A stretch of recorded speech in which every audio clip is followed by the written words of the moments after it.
This is the VOA Special English Economics Report. Anyone who has ever borrowed money can relate to the debate over raising America's borrowing limit.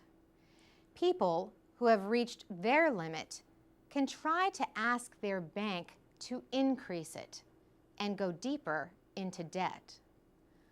Or they can cut their spending and try to get their finances under control.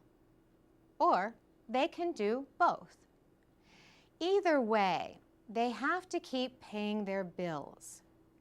If they default on their debt, that only makes it harder and costlier to borrow in the future.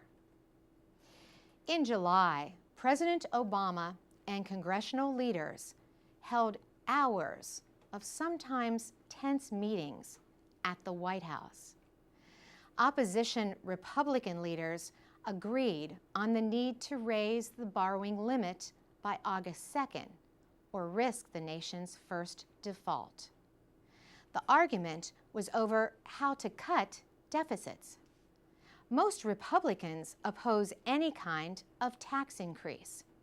Most Democrats in Congress oppose big cuts in government spending, especially social programs for retirees and the poor.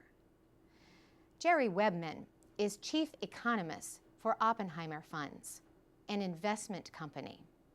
He says the central issue is how the U.S. is going to bring its federal budget back down to a sustainable deficit level. He says the debate has deep roots in the Constitution.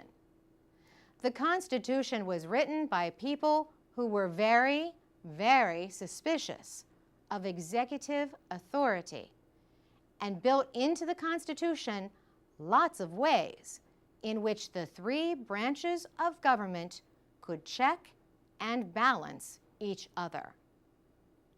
Those three branches represent the President, Congress, and the courts.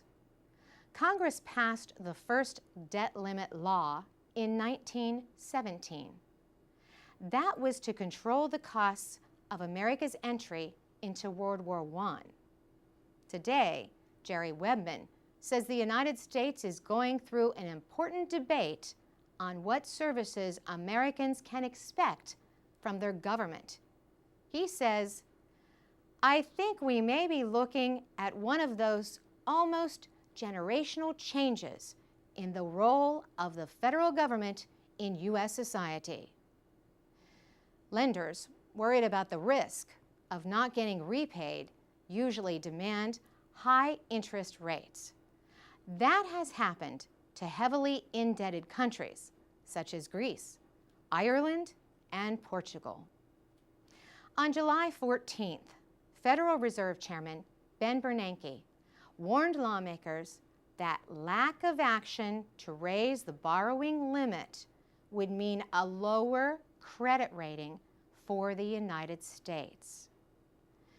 The central banker said that means the government could have to pay sharply higher interest rates, and that would only add to deficits in what he called a self-inflicted wound. For VOA Special English, I'm Carolyn Presutti.